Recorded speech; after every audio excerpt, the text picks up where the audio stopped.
Check. तुम्ही सगळे कसे आहात? इतना ही आता है. So first of all, cultural capital of Maharashtra और ऑक्सफोर्ड ऑफ द ईस्ट जिसको कहा जाता है, ऐसे पुणे के सभी लोगों को गुजरात का वंदन. लास्ट प्लेयर, लंबी पारी खेलनी थी लेकिन टाइम हमारे पास बहुत कम है. जितना एसेंशियल है, जितना बहुत इंपॉर्टेंट है, उतनी ही चीज़ें मुझे बतानी है. सी, यूपीएससी हो या मैंने जीपीएससी क्लियर किया क्लास 1, गुजरात में रैंक 34 था. यूपीएससी क्लियर किया, rank 570, IPS, becoming the youngest IPS of Gujarat at such a early age. And then people come to you and बोलते हैं आप बहुत नसीबदार हैं, you are very lucky. I tell them in reverse, luck favors the brave. कोई अपना luck साथ में लेके नहीं आता, वो बनाना पड़ता है.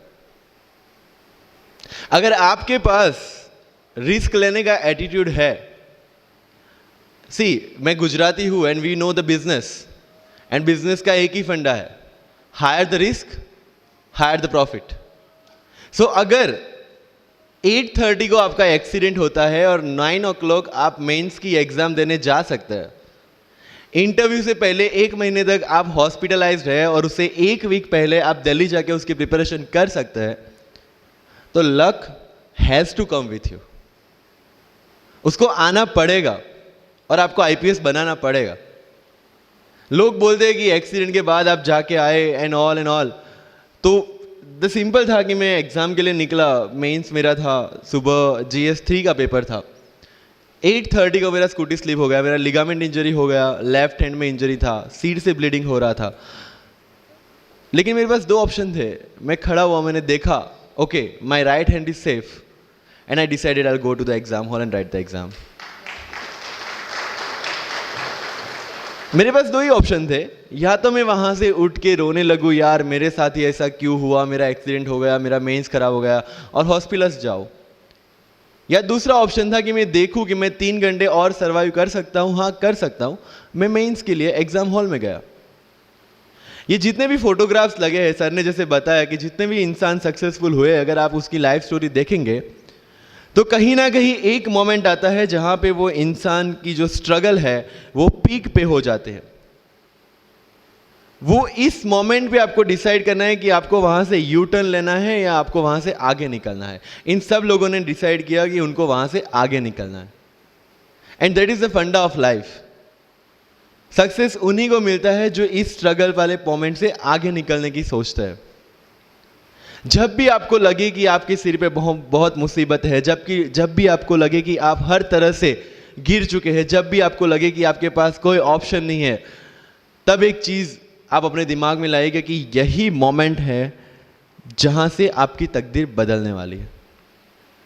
क्योंकि डायमंड जो होता है वो जितना ज्यादा घिसता है उतनी ज्यादा उसकी वैल्यू होती है. सोना जो होता है वो जितना ज्यादा तपता है उतनी उसकी वैल्यू होती है. अगर आप जिंदगी में तप रहे हैं, अगर आप जिंदगी में घिस रहे हैं, अगर आपको लग रहा है कि आप हर तरह से मुसीबतों में गिरे हुए हैं, तभी आपकी जो वैल्यू है वो बढ़ने वाली है. और यही मेरा एटीट्यूड रहा है. लोग बोलते हैं कि तुम्हारी फाइनेंशियल कंडीशन ठीक नहीं थी, पापा इलेक्ट्रिशियन थे, मम्मी हाउसवाइफ थी, डायमंड के कारखाने में काम करती थी, उसके बाद उन्होंने मैरिज में रोटियां बनाने का काम किया और उस तरह से मैं पढ़ा. लेकिन जब मुझे पूछा जाता है कि ऐसी कौन सी चीज़ है आपकी लाइफ में जो आप बदलना चाहते हो, एंड आई सेड नथिंग. क्योंकि अगर वो चीज़ें नहीं होती मेरी लाइफ में तो शायद आज आपके सामने मैं नहीं होता. तो अगर लाइफ में प्रॉब्लम्स है, अगर लाइफ में स्ट्रगल है, जैसे सर ने बताया struggle is a part of life, and I strongly believe in that. क्योंकि अगर हम दिल्ली में थे, मेरे दोस्त के साथ में निकला बाहर घूमने, तो बोलता है यार ऐसी लाइफ चाहिए, कोई मगजमारी नहीं, आराम से बैठते पूरे दिन एसी वाले कमरे में, बहुत सारे पैसे हैं और कोई टेंशन नहीं, ऐसी लाइफ चाहिए मुझे. मेरे पास ऑप्शन है. बोलता क्या? बोला देख सामने एटीएम का रूम दिख रहा है, एसी वाला कमरा है, बहुत सारे पैसे, कोई मगजमारी नहीं, जॉब ले ले. क्यों IAS IPS में दिमाग खराब कर रहा है। अगर स्ट्रगल नहीं चाहिए तो you have to compromise with that life. जब भारत वर्ष का सपना चंद्रगुप्त ने देखा, चाणक्य ने देखा, और उस भारतवर्ष को बनाने के लिए जब ये संघर्ष जारी था, और तब नंद के राजा धनानंद की डॉटर दुर्धरा से चंद्रगुप्त को प्यार हो जाता है, और जब चाणक्य उनको बोलते हैं कि नहीं, तुम्हें उससे दूर रहना है, और तब चंद्रगुप्त बोलता है, आचार्य कभी कभी सोचता हूं कि जिंदगी में या ये भारत के सम्राट बनने के लिए इतना त्याग, इतना बलिदान ना देना होता तो। और तब चाणक्य रिप्लाई करते हैं, तो हर कोई भारत का सम्राट होता। This is the fundamental rule of life. अगर आईएएस बनने के लिए, आईपीएस बनने के लिए सेक्रीफाइस करना नहीं पड़ेगा, अगर उसके लिए आपको त्याग नहीं करना पड़ेगा, तो आज पूरे इंडिया में हर घर में आपको आईएएस आईपीएस मिल जाएंगे। So when you are entering into this game of UPSC और MPSC, make sure that you have to sacrifice anything which will take you to your goal. लेकिन प्रॉब्लम ये है कि हमें टेंशन होती है, यार दोस्त की एंगेजमेंट है, उसकी बर्थडे पार्टी है, उसकी शादी है, अटेंड नहीं करूँगा तो बोलेगा मैं तेरी शादी में नहीं आऊँगा, एंड ऑल। लेकिन बिलीव मी, जब आप आईएएस बन जाओगे, वो सामने से याद दिलाएगा, भाई इनविटेशन कार्ड नहीं भेजा तूने। समझ रहे हो? तो जो कुछ भी इसके लिए सेक्रीफाइस कर रहे हो, वो जब आप उस पोस्ट पे पहुंचोगे, सब कुछ वर्थ है, सब कुछ। मेरा इंटरव्यू था यूपीएससी का, मुझे एग्जैक्ट डेट याद है, 23 मार्च को मेरा इंटरव्यू था। 28 फरवरी को मुझे हॉस्पिटल में एडमिट किया गया क्योंकि मुझे इन्फेक्शन हो गया था बॉडी में, एंड बहुत हाई फीवर था, तो आईवी के अलावा कोई ऑप्शन नहीं था। 1 मार्च को ठीक होके मैंने सोचा चलो दिल्ली निकलते हैं। 2 मार्च को मैं दिल्ली पहुंचा। 3 मार्च को वापस से टॉन्सिलाइटिस का अटैक होने की वजह से फ्लाइट लेके वापस से पालनपुर, अहमदाबाद, अगेन हॉस्पिटलाइजेशन। 15 मार्च को I got relieved from the hospital. 16 मार्च को मैं दिल्ली पहुंचा, और 23 मार्च को I gave my UPSC interview. तो 1 महीने का हॉस्पिटलाइजेशन। उसके बाद जब दिमाग में ये था कि मेरे साथ जो लोग इंटरव्यू दे रहे हैं वो 1 महीने से प्रिपरेशन कर रहे हैं, एंड 1 महीने से मैं हॉस्पिटल में था, again I thought this is the moment to prove yourself. I went to the interview, और पूरे इंडिया में 2nd highest marks in interview. This is not to say कि मैंने कितना अचीवमेंट लिया, this is just to say UPSC is all about this. मैंने कोई preparation नहीं की थी यूपीएससी के लिए, इंटरव्यू के लिए, but again I scored good marks in interview, because UPSC सिर्फ आपका नॉलेज चेक नहीं करता। Make it very clear in your mind, जैसे सर ने बोला, it's a game of wisdom. आपको पहले ऑफिसर बनना पड़ेगा यहां से। यूपीएससी का काम तो सिर्फ थप्पा लगाना है कि हाँ ये ऑफिसर बन गया। जितने भी आईएएस आईपीएस ऑफिसर्स को आप मिलोगे, you will realise this thing कि ऑफिसर वाली क्वालिटीज इसमें पहले से है। आप जब प्रिपरेशन स्टार्ट करते हैं तभी से समझ लीजिए कि आपकी आईएएस और आईपीएस की ट्रेनिंग भी स्टार्ट हो गई। बिकॉज जो क्वालिटीज आपको चाहिए as an officer, as a IAS, as an IPS, क्या क्वालिटीज चाहिए? फर्स्ट ऑफ ऑल कॉन्फिडेंस, कि जब आप उस सीट पे बैठते हैं, आपके सामने कोई भी क्वेश्चन आएगा, you will be able to handle the issue. ये कॉन्फिडेंस लेके आपको उस सीट पे बैठना है। यही कॉन्फिडेंस चाहिए when you start the preparation. Decision making, अगर हर एक टॉपिक पे आप हर एक कोई को पूछने जाते हैं, भाई इसमें कौन सी बुक पढूं, इसमें क्या पढूं, इसमें क्या करूं, then you are not suitable for this exam.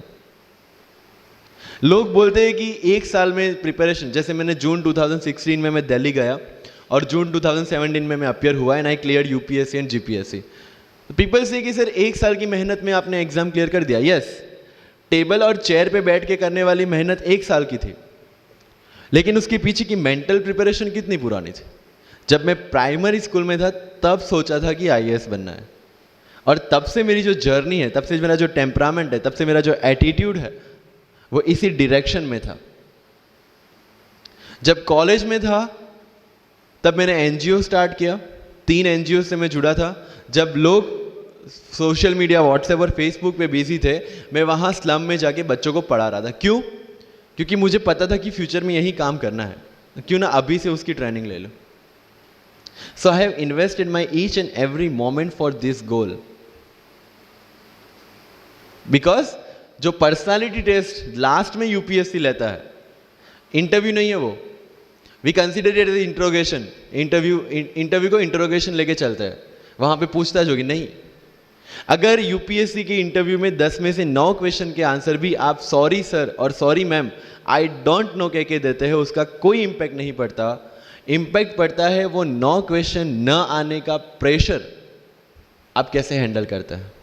आपके पसीने छूट जाते हैं या आप वही टेम्परामेंट के साथ इंटरव्यू कंटिन्यू करते हैं। मार्क्स उस चीज के, मार्क्स है आपकी सोच के। एक ऑफिसर के तौर पे जब आपको आईएएस या आईपीएस की सीट पे बिठाया जाएगा, how will you treat the citizens of this nation? What will be your attitude to each and every person who is going to come and meet you? These things are being tested during UPSC interview. और इस सारी journey में अगर सबसे important कोई चीज है तो that is your learning attitude, और not for UPSC, for life even. Because when I am speaking in front of you in Hindi and English, to be very clear, I belong to rural background of Gujarat, और मेरा study जो हुआ है वो पूरा Gujarati medium में हुआ है, गवर्नमेंट स्कूल में। 12th तक का स्टडी मेरा गवर्नमेंट स्कूल में हुआ है, गुजराती बोर्ड में, गुजराती मीडियम में। And yet I can give my UPSC interview in English in Delhi and score such marks. Where did it come from? कहां से आता है ये? मुझे अभी भी याद है, मेरा college national institute of technology Surat था, जहाँ पे मेरे साथ जो पढ़ने वाले बच्चे थे वो सारे सीबीएसई आईसीएसई वाले थे, और मैं एज ए एलियन वहाँ पे पहुँचा था, क्योंकि तब मुझे पता चला कि मैकडी जैसा भी कुछ है और उसमें बर्गर जैसा भी कुछ मिलता है। That was my first exposure to any metro city. And जब मैं उनसे इंटरेक्शन करता था और इंग्लिश बोलने की ट्राई करता था, तो जैसे संजू मूवी में इंग्लिश दिखाया गया है गुजरातियों का, जो जीरो को जीरो बोलते हैं, उसी तरह I was also like that. Mother tongue influence आ जाता है, it's very obvious. So I use to speak notes and not notes, और डोर एंड नॉट डोर, और don't and not don't. So they use to make fun of me. Safin, it's not don't, it's don't. Okay, fine. I had 2 options. Either I stop speaking English with them or improve on that and go ahead. I decided the second option. When I started my preparation of civil services, जो English medium में करनी थी, वाजीराम में मैंने coaching किया, जहाँ पे पूरा इंग्लिश मीडियम में था, सारे सब्जेक्ट्स मेरे लिए नए थे। I started from the scratch. I started from the English medium NCERT of standard 5 and 6, Gujarati dictionary, Gujarati to English dictionary, and then I started my preparation. कभी कभी ऐसा होता था कि द हिंदू का पूरा एडिटोरियल पढ़ लिया और उसके बाद आई वाज लाइक कि मैंने क्या पढ़ा। ये होगा, सबके साथ होगा। बट उस जगह अगर आप टिक गए, उस जगह अगर आपने पेशेंस रखा, उस जगह आपने अगर सर्वाइव कर दिया, तो इस एग्जाम में भी सर्वाइव कर जाओगे। क्योंकि यूपीएससी की जो रेस है उसमें कभी भी कछुआ, कभी भी खरगोश नहीं जीतेगा। इसमें जीतने वाला ऑलवेज कछुआ ही होगा, जो स्लो बट स्टेडी रहेगा। लग जाते हैं 5 साल भी लग जाते हैं, 7 साल भी लग जाते हैं, 9 साल भी लगे हैं लोगों को एग्जाम क्लियर करने के लिए। लेकिन बिलीव में जब रिजल्ट आएगा ना, तो वो सारा सेक्रीफाइस आपको वर्थ लगेगा। आप पढ़िए लोगों के इंटरव्यूज। मैंने क्या किया कॉलेज के 4 साल में, I went through each and every interview of UPSC toppers on YouTube. Ira Singhal से लेके टीना डाबी मैम तक सबकी इंटरव्यूज मैंने देखे। For what? Just to know कि उन्होंने ऐसी कौन सी गलतियां की थी जिससे इनको इतना टाइम लग गया, और मुझे कौन सी गलतियां रिपीट नहीं करनी है। क्योंकि चाणक्य ने कहा है कि दूसरों के एक्सपीरियंस से जो सीखते हैं ना, वो जल्दी आगे आ जाता है, क्योंकि खुद सब कुछ अनुभव करके सीखने के लिए जिंदगी काफी छोटी है। I did the same. 4 साल में हर एक टॉपर का इंटरव्यू देख लिया, चीजें समझ ली कि ऐसी कौन सी चीजें जो इन सब ने की है, और ऐसी कौन सी चीजें हैं जो गलतियां हैं जो इन्होंने की और जो मुझे रिपीट नहीं करनी है। सो जब युद्ध के मैदान में हम उतरते हैं, इस चक्रव्यूह में उतरते हैं, तो अभिमन्यु की तरह नहीं, अर्जुन की प्रिपरेशन के साथ उतरना है कि हमें पता होना चाहिए कि इससे बाहर कैसे निकले। I did the same. College के 4 साल इंटरव्यूज देखे, ब्लॉग्स पढ़े, समझा कि इसमें कॉमन मिनिमम क्या है। वो जो कहानी अगर आपने सुनी हो कि शार्पनिंग द एक्स, रोज अगर आप पेड़ काटने के लिए जाते हैं तो you have to sharpen your axe, otherwise day by day आपकी जो एफिशिएंसी है वो कम होती जाएगी। 4 years in my college I sharpen my x, जिससे 1 साल में मुझे कहीं पे रुकना ना पड़े। This was the strategy. आज मेरे पास काफ़ी मैसेजेस आते हैं, sir please give me your strategy. I am sure आप में से काफ़ी लोगों ने किसी टॉपर्स को पूछा होगा, please share your strategy. Why? हर एक की स्ट्रेटजी अपनी खुद की होती है। अगर आज 990 लोग यूपीएससी में सिलेक्ट हुए तो यू विल गेट 990 स्ट्रेटजीज, क्योंकि हर एक की स्ट्रेंथ और हर एक की वीकनेस अलग है। You have to understand this. आप कभी डॉक्टर के पास जाते हैं बीमार होके, और कभी डॉक्टर को ये बोला है, सर जो आगे वाले पेशेंट को दी ना, मुझे वही मेडिसिन चाहिए? डिड यू से लाइक दैट? नो, क्योंकि उसकी बीमारी अलग है, मेरी बीमारी अलग है। सेम चीज विथ यूपीएससी, आपकी स्ट्रेंथ और आपकी वीकनेसेस अलग है, किसी टॉपर की स्ट्रेंथ और किसी टॉपर की वीकनेसेस अलग है। Why should I walk on the same path, जबकि मुझे पता है कि वो मेरे लिए बना ही नहीं। I have to create my own path. मेरा यूपीएससी का जो बुक लिस्ट है वो अगर आप देखेंगे ना, तो यू विल फाइंड कि ये completely out of the box book list है। मैंने कभी लक्ष्मीकांत नहीं पढ़ी। आई नो यूपीएससी फ्रेटर्निटी के लिए ये बहुत बड़ा स्टेटमेंट है। I never read Shankar IAS, I never read Yojana, I never read Kurukshetra. I didn't do writing practice for mains. मैंने मेंस में GS2, GS3, GS4 का एक पेपर, एक ऐसे और ऑप्शनल का एक पेपर लिखा है। That's all about my writing practice, because I knew what are my strength and what are my weaknesses. Mains में 3 चीजें होती है, handwriting, speed and content. When I was so sure about my handwriting and my speed, why should I waste my time on writing the papers? Instead of that, I focused on improving my content. Getting my point? So if you are the aspirant की जिसको लगता है कि 3 घंटे में मेरे से paper finish नहीं होता, then go for writing practice. Then write as much as you can because you need that. But किसी टॉपर ने 50 पेपर लिखे हैं, 3 टेस्ट सीरीज ज्वाइन किया है, इसलिए मुझे भी करना पड़ेगा। No, that is not the rule in UPSC. किसी ने ये टेस्ट सीरीज ज्वाइन की, मैं वहां चला गया, किसी ने वो टेस्ट सीरीज की, मैं वहां चला गया। No, you have to create your own path, and this was the biggest part of my UPSC preparation. सुनो सबकी, करो मन की। This is applicability of your mind, क्योंकि आपकी स्ट्रेंथ, आपकी वीकनेस आपसे ज्यादा अच्छा कोई नहीं जानता। आपके पेरेंट्स भी नहीं, आपका सबसे क्लोज टीचर भी नहीं। आपको 3 बार चीजें पढ़ के समझ में आती है, किसी को 5 बार पढ़ के समझ में आती है, किसी को 1 बार समझ में आ जाती है। But I want follow the same path जो आगे लोगों ने फॉलो किया है, वो मेरे लिए बना ही नहीं है। I have create my own path. Getting my point? Yes और नो? सो जो मजदूरी है वो सड़क पे एक इंसान 12 घंटे गड्ढा खोद के भी करता है, और एक टॉप कंपनी का CEO भी 12 घंटे दिमाग चला के मेहनत करता है। लेकिन how he is different from that person on the road? Because he uses his mind. In UPSC we are suppose to do the same. मुझे पता चला कि भाई लक्ष्मीकांत मेरी मेंस की रिक्वायरमेंट फुलफिल नहीं करता। प्रीलिम्स, जैसे सर ने बताया, was not into consideration. I know कि उसमें सिर्फ एक ब्रिज क्रॉस करना है, एक हर्डल क्रॉस करना है। अगर मैं प्रीलिम्स में 180 भी लेके आया, 190, इवन 200 भी लेके आया, तो मेंस में तो मैं सबके बराबर ही खड़ा हूं।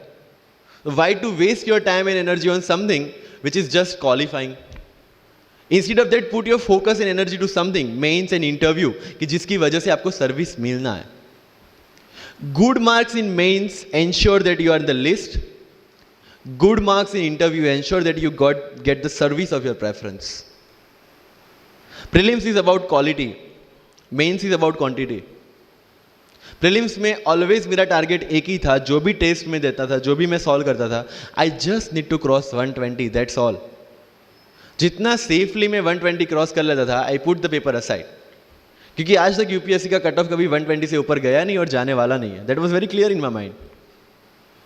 सो मिनिमम रिस्क लेके मैक्सिमम आउटपुट लेना, वो प्रीलिम्स का काम था। एंड उसके लिए आपको सिर्फ प्रैक्टिस ही चाहिए। As sir said, there is no separate preparation for prelims.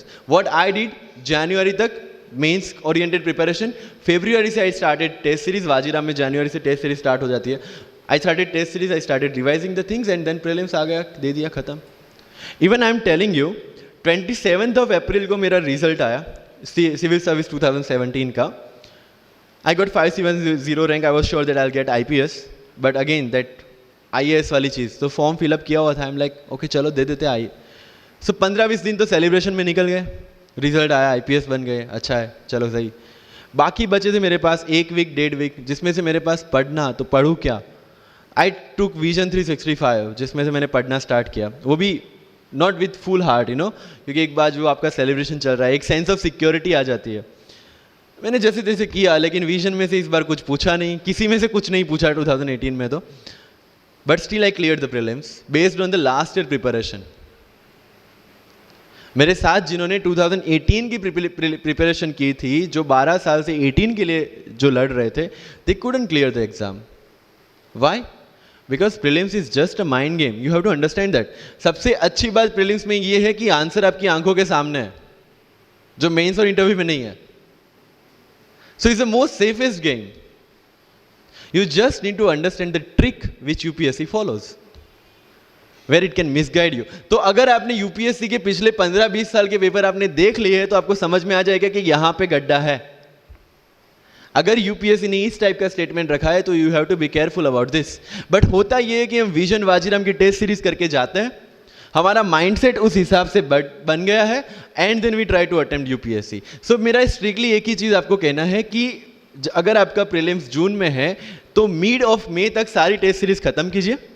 Last 15 days में सिर्फ यूपीएससी के प्रीवियस ईयर के पेपर्स कीजिए, तो आपका जो माइंडसेट है वो यूपीएससी एंगल से सेट हो जाएगा। फिर you will not target the prelims exam from Vision और Vajiram point of view, you will do it from UPSC point of view. This is mind game. See, this can not be taught in any class और this can not be written in any book.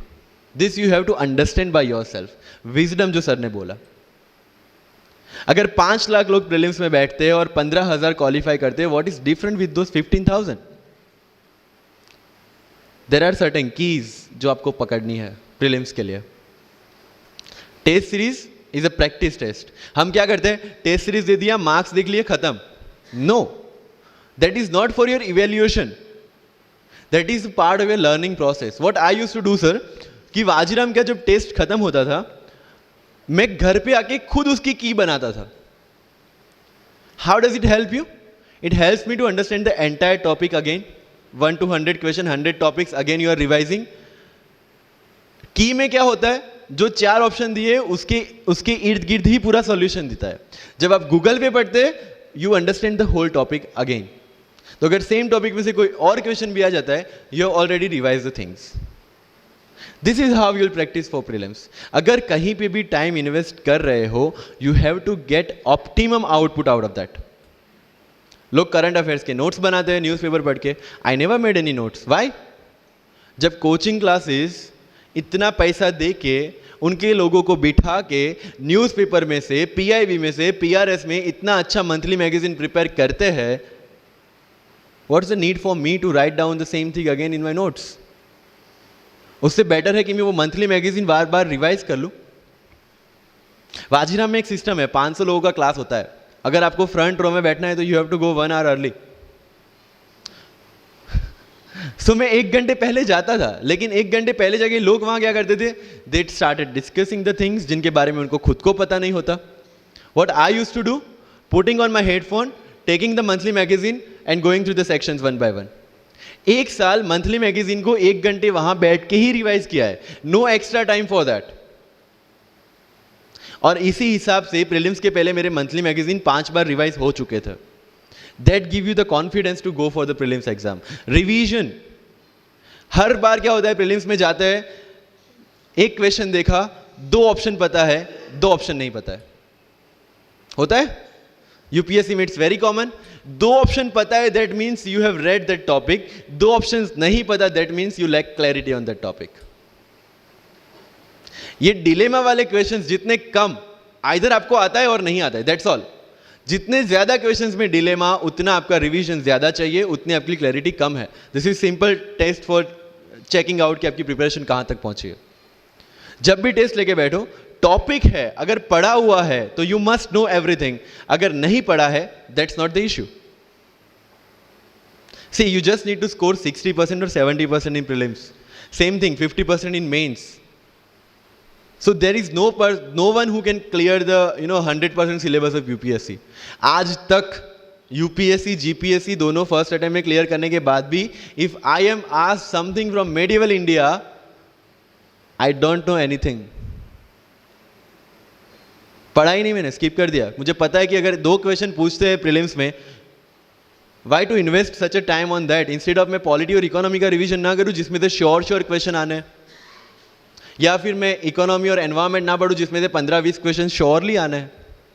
Y to waste some time on something which is very uncertain in exam. And believe me, जब मैंने medieval छोड़ा, मैं sir के पास गया था, he might not remember, लेकिन मुझे याद है, मैं बोला सर मेडिवल पढ़ूं? बोलते क्वेश्चन पूछते तो नहीं है मेडिवल में, लेकिन मैं ये नहीं कहूंगा कि तुम मेडिवल मत पढ़ो, क्वेश्चन आ गए तो। एंड आई अंडरस्टूड, सर समझदार को इशारा काफी है। I left the portion and 2017 के प्रीलिम्स में एक भी क्वेश्चन मेडिवल से नहीं है। अब इसको आप लक बोलोगे, और ये लक तब बना जब मैंने कोई डिसीजन लिया, समझ रहे हो, राइट? तो सी यूपीएससी, मैंने पहले भी अपने इंटरव्यूज में कहा और आज फिर से कर रहा हूं, it's just a mind game, it's just a mind game. चीजों को समझना है। मेंस में अगर मैंने आंसर राइटिंग नहीं किया तो I should not gate demotivated, because मुझे पता है कि मुझे उसकी जरूरत नहीं है। आपकी जरूरतें आपको पता होनी चाहिए कि आपको किस चीज में। I was very sure in my mind कि अगर मुझे फर्स्ट अटेम्प्ट में क्लियर करना है तो मुझे कोचिंग चाहिए। That was very clear in my mind. जब मैंने सोचा कि कोचिंग करना है, वाजीराम में करना है, क्योंकि I research a lot about coaching institutions, तब मैं डिसीजन पे पहुंचा कि वाजीराम में करना है। पता चला कि वहाँ की फीस 1.5 लाख है, रहने का खर्चा 3-3.5 लाख तो आराम से हो जाएगा। अरे घर में टोटल सेविंग 10,000 से ज़्यादा नहीं थी उस time.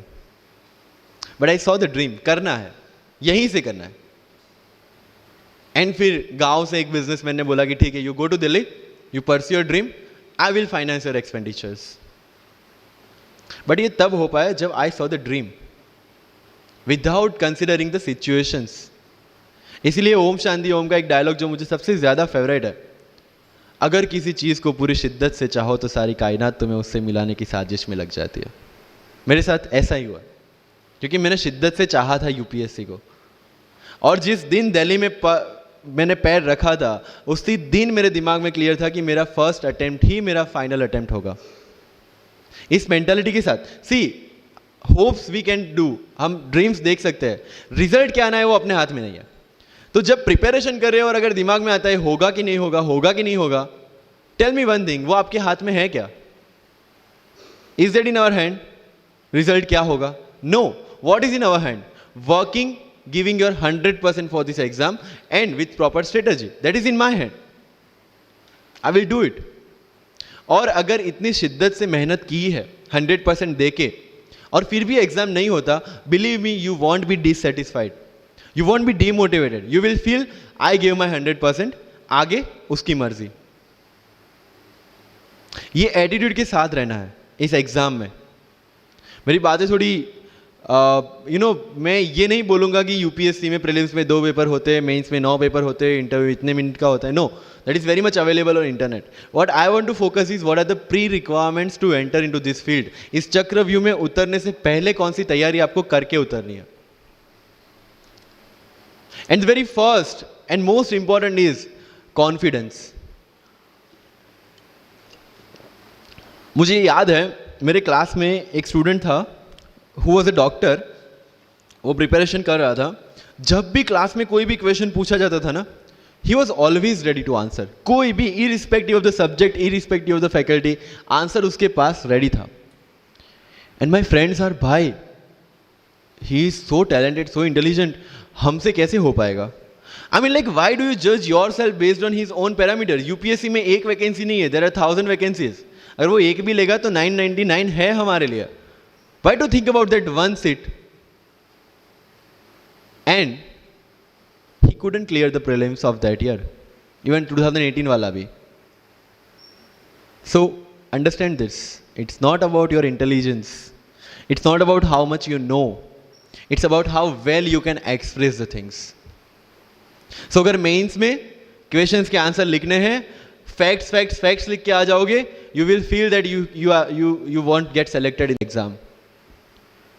Because it's about understanding, you have to connect the links. Current affairs में अगर कुछ पूछा है तो उसको बेसिक्स के साथ आप कैसे कनेक्ट कर रहे हैं. अगर ज्योग्राफी में कुछ पूछा है तो हिस्ट्री के साथ आप कैसे कनेक्ट कर सकते हैं. हिस्ट्री में कुछ पूछा है तो इसको इकोनॉमिक्स के साथ, सोसाइटी के साथ कैसे कनेक्ट कर रहे हैं. These are the things you need to learn in UPSC. But इन सारी चीजों के लिए, whether you appear for prelims, whether you appear for mains, or whether you appear for interview, one thing is very much needed, that is your confidence. और कहाँ टूटता है ये confidence? If I am reading current affairs for Vision IAS और मेरा दोस्त insight लेके बैठा है, तब मेरे में insecurity आ गई, यार ये insight पढ़ रहा है, मैं vision कर रहा हूँ, कहीं छूट गया तो. आपने insight start किया, फिर कोई नेक्स्ट IAS का लेके आ गया, यू विल फील लाइक यार नेक्स्ट IAS करना पड़ेगा. उसने नेक्स्ट IAS, आपने नेक्स्ट कोई वाजीराम लेके आ गया, कहाँ पे भटकेंगे. You have to stick to one resource, क्योंकि यूपीएससी का सिलेबस सेम है, हर एक क्लासेस का मटेरियल सेम है. डिफरेंस कहाँ आता है कि 10 बुक लोग एक बार पढ़ते हैं, एक बुक आप 10 बार पढ़ रहे हैं. मुझे याद है जब मैं ये 1 घंटे में वाजीराम का करंट अफेयर्स पढ़ता था, वहां पे बैठ के everybody was with Vision IAS current affairs, but I was very much clear कि Vision के current affairs से they can clear the prelims, but mains का content नहीं मिलेगा.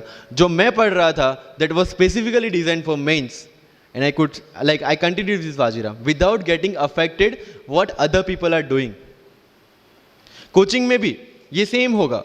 Your classmates will be doing something, you will be doing something. जब लोग ने लक्ष्मीकांत नहीं किया, I didn't do Lakshmikant, I didn't read Yojana, I didn't read Kurukshetra, but I was so sure about my mind कि इसकी ज़रूरत नहीं है. योजना में करते क्या है, किसी एक टॉपिक के जितने भी करंट इनिशिएटिव है गवर्नमेंट के, उसको बना के एक पूरा मैगजीन बना दिया. When you are reading the newspaper, when you are watching the Rajya Sabha TV, when you are reading the monthly magazines, जो सारी करंट अफेयर्स को ही कवर कर रहा है, तो उसी चीज़ों को उन्होंने सेग्रीगेट करके अलग दिया है. अब उसमें आप 3 घंटे अलग से वेस्ट करो. उससे बेटर है कि वो 3 घंटे उसी चीजों पे डालो जहां पे आपने ऑलरेडी पढ़ रखा है. So with minimum material, minimum required material, you have to give your optimum output. Multiple resources ले जाने का कोई मतलब नहीं है. You will be confuse. And जो फर्स्ट टाइमर्स है उनके लिए बोल रहा हूं कि your first attempt your best attempt, क्योंकि आपके पास लिमिटेड होता है. क्या होता है, ज्यादा पढ़ के जाते हैं ना जब मेंस में, ये लिखूं वो लिखूं ये लिखूं, उसी में कंफ्यूज. उसमें आता ही बहुत लिमिटेड है, लिखना भी लिमिटेड ही है. Right? So it's about your limited knowledge with maximum understanding. अगर किसी चीज को आप समझते हैं तो उसको अच्छी तरह से सारे डायमेंशंस को ध्यान में रखते हुए समझ लीजिए. That's all. मैंने जब यूपीएससी के बेस पे जीपीएससी का एग्जाम दिया, Gujarat public service commission class 1, तो मैंने कोई जीपीएससी के लिए अलग प्रिपरेशन नहीं किया था. जो यूपीएससी का प्रिपरेशन था उसी के दम पे जीपीएससी का एग्जाम दिया. लेकिन सिलेबस कितना टारगेट किया, जो दोनों में कॉमन था. उस कॉमन सिलेबस के बेस पे मैं गुजरात में ऑल गुजरात रैंक 34 ला पाया. And one more interesting thing is that I did my entire preparation in English from scratch to the end in Vajiram, which is English medium institution. I wrote my mains in Gujarati, entire mains, with Gujarati literature as an optional subject, for which I didn't prepare in Delhi. See the level of uncertainties. But that was well designed according to my strength and my weaknesses. I knew कि मेरा schooling Gujarati medium में हुआ है. The way I can express in Gujarati, I cannot express in English. And UPSC mains is all about ethics, essay and optional, in which you have to write your own thoughts. Why should not I join Gujarati medium? Preparation English में था, लेकिन वो किस लिए था? To understand something.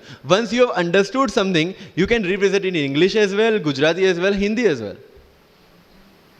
So medium का तो कोई क्वेश्चन यूपीएससी में कहीं पे भी नहीं आता है. Believe me. If you have understood the things well, you can represent in any language. And UPSC don't see your fluency and accuracy in the language. It sees your clarity and the way you express the thoughts. So never ever be confused about your medium of exam. Choose the medium जहाँ पे आपको लगता है कि आप अपना 100% दे सकते हैं. और अगर फिर भी confusion है, take a essay topic, Write down one essay in Marathi or Hindi or whichever language you are confused with, and write the same topic in English. Get it evaluated by yourself only and see where you have given your 100% and optimum output. That is your language which you can choose for the mains. That's all. UPSC में interview English में दे या हिंदी में दे, जिस language में आप अच्छे से clarify कर सकते उसी लैंग्वेज में देना है. That's all. सर कितने घंटे पढ़े? One test. रात को जब सोने जाते हो अपने आप से पूछो कि आज के दिन में कितना टाइम वेस्ट किया. वो वेस्ट होता टाइम जब कम होता दिखे, समझ लेना कि you are on the right track. Never ever go with the quantitative parameters. 2 chapter खत्म करने हैं, 5 चैप्टर खत्म करने हैं, 15 घंटे पढ़ना है. No, it's very mechanical. You have to be very careful about these things. And one very, very clear thing which the classmates of mine have done the mistake, never go for any shortcut. It will never help you in UPSC. लोग क्या करेंगे? Monthly magazine पढ़ेंगे through out the preparation, और फिर last 2 महीने में they will take 365. जब पढ़ा है और उसी में से वो मटेरियल बना है, तो जो चीजें पढ़ी है उसी को बार बार रिवाइज करने का क्यों हम नहीं सोचते? When you will read one thing for 5 times, 6 times, believe me, you will get the thorough understanding of that particular topic. But अगर सेम टॉपिक को आप किसी और बुक में से पढ़ेंगे ना, you will have to start from the scratch. क्योंकि माइंड की मेमोरी जो जिस हिसाब से काम करती है, आपको उस हिसाब से काम लेना है उसके पास से. I have never asked any senior about sir इसके लिए कौन सी बुक पढ़े, इसके लिए क्या करें. हाँ, अगर कहीं डीमोटिवेट होते हैं, कहीं आपको मोटिवेशन की ज़रूरत पड़ती है, कहीं आपके नेगेटिव मार्क्स कम ज़्यादा हो रहे हैं या फिर प्रीलिम्स में आपका स्कोर कम है, you can definitely ask them कि मेरी मिस्टेक कहाँ पे हो रही है. बट रिक्वायरमेंट हमारी अलग है, तो ज़रूरतें हमारी अलग है, तो सोर्सेज भी हमारे अलग होंगे. तो मुझे जब लगा, एंड मेरी पूरी preparation mains and interview oriented ही थी, प्रीलिम्स के ओरिएंटेड मैंने कुछ नहीं पढ़ा. I never read India year book as well, क्योंकि पता है इंडिया ईयर बुक में होता क्या है? करंट अफेयर्स का updation. We are reading current affairs monthly magazine, जो लोग हर जगह से उठा के बनाते हैं. Why to waste your time and energy on something which is the repetition of the same thing? So you have to be very smart in your approach. And one thing, अगर सिविल सर्विस में जाना है और इस game में टिकना है, तो आपका जो इंस्पिरेशन होना चाहिए, that should be from with in. आपको आईएएस आईपीएस क्यों बनना है? This is the fundamental question. और जब भी डीमोटिवेशन जैसा लगे, जब भी लगे कि मेरे से नहीं हो पा रहा है, ask this question to yourself. अगर कन्विक्शन स्ट्रांग होगा क्यों बनना है, you will be able to stay in this game. लेकिन अगर पैसों के लिए जाना है, मटीरियलिस्टिक गोल्स लेके जाना है, believe me, UPSC checks our presentation but God checks our intention. This is very much clear, which I have felt, which I have seen. With what intentions you want to enter into service matters a lot. If you feel for the downtrodden, if you feel that you want to work for the nation, if you feel that you want to give something to the society, then only come into this service. If you want to make money, join some corporation. So with clear intentions, with clear inspiration, you have to enter into this game, and with lots of confidence. Don't take certificate from others. आज तक life में हमने यही किया है. अगर किसी marriage में भी एकदम बन ठन के गए हैं, लेकिन जब तक सामने वाला मुझे नहीं बोलता dude you look good today, हमें सेटिस्फेक्शन नहीं होता. Isn't it? We want certificate from others. No. कोई जब तक मुझे आके नहीं बोलता कि तेरे से यूपीएससी हो पाएगा, तब तक मुझे खुद कॉन्फिडेंस नहीं होता कि मुझे यूपीएससी करना चाहिए नहीं करना चाहिए. या अगर कोई मुझे आके बोल देता है कि भाई 3, 4 साल 5 साल तो लग ही जाएंगे, तेरे बस की चीज़ नहीं है, अगेन मैं सोचने बैठ जाता हूँ. कुछ लोग तो, मेरे गुजरात में तो ये कल्चर है, यहाँ पे ये कल्चर है नहीं पता, लेकिन सम पीपल थिंक पहले एमपीएससी कर लो, पहले क्लास 3 क्लास 2 कर लो, फिर यूपीएससी के बारे में सोचो. ऐसा है यहाँ पे? यस और no? But you have to understand कि एमपीएससी जो है, जो क्लास 3 क्लास 2 एग्जाम्स है, उसकी रिक्वायरमेंट यूपीएससी की रिक्वायरमेंट से कंप्लीटली अलग है। अगर एमपीएससी ये पूछता है कि स्टैच्यू ऑफ यूनिटी कहां बना है या किसने बनाया है, उसमें कितना केजी गोल्ड यूज हुआ है या उसका आर्किटेक्ट कौन था, UPSC will ask statue of unity होना चाहिए या ना होना चाहिए।